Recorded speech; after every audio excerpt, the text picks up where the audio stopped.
कार्यालयका अध्यक्ष भूपेन्द्र भट्टराईज्यू, आजको यस कार्यक्रमका प्रमुख अतिथि माननीय रमेश कुमार बस्नेतज्यू, विशिष्ट अतिथि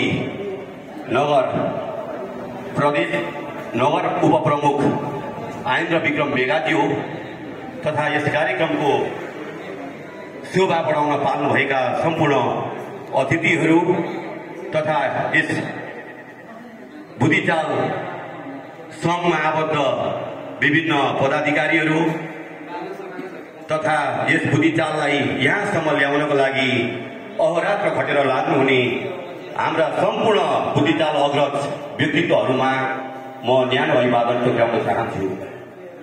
र आजको यस कार्यक्रम चौथो पानबारी खुला ब्लिज टेस्ट प्रतियोगितासम्म आइपुग्दा हामीले 2079 सालदेखि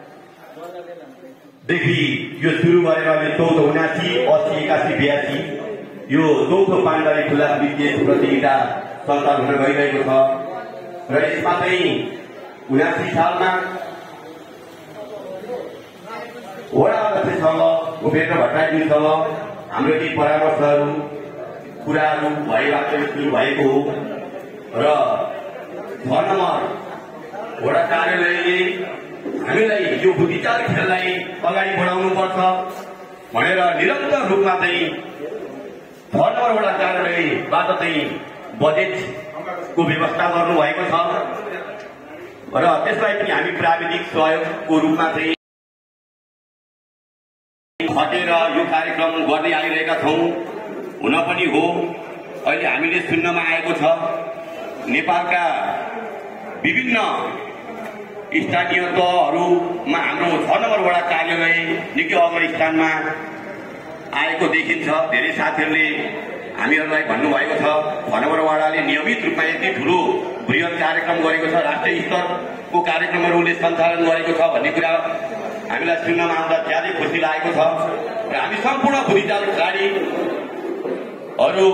6 नम्बर वडा कार्यालयप्रति हामी आभार प्रकट गर्न चाहन्छौं। र आगामी दिनमा पनि नियमित रूपमा यस्तो कार्यक्रमहरू भइरहोस् र 6 नम्बर वडाले बुद्धिचाल खेललाई पनि एउटा राम्रो बजेटको व्यवस्थापन गरेर यो खेललाई चाहिँ राष्ट्रिय स्तरको खेलको रूपमा अगाडि बढाउनु होस् भन्ने म शुभकामना पनि दिन चाहन्छु। र 6 नम्बर वडाले निरन्तर रूपमा हामीलाई अलिकति पनि झर्को नमानिकन निरन्तर रूपमा हामीलाई चाहिँ सहयोग गर्दै सल्लाह दिँदै निरन्तर रूपमा बजेट व्यवस्थापन गर्न सहयोग गर्नु भएको छ।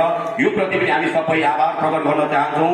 र यो कार्यक्रमको शोभा बढाउन पाल्नुभएका सम्पूर्ण बुद्धिचाल खेलाडी महानुभावहरू हाम्रो निमन्त्रणालाई स्वीकार गरेर दुनियाँ पाल्दिनु भएकोमा सम्पूर्ण प्रति म आभार प्रकट गर्दै यस 6 नम्बर वडा कार्यालयको उत्तरोत्तर प्रगतिको कामना गर्दै म पनि बिदा हुन चाहन्छु। धन्यवाद।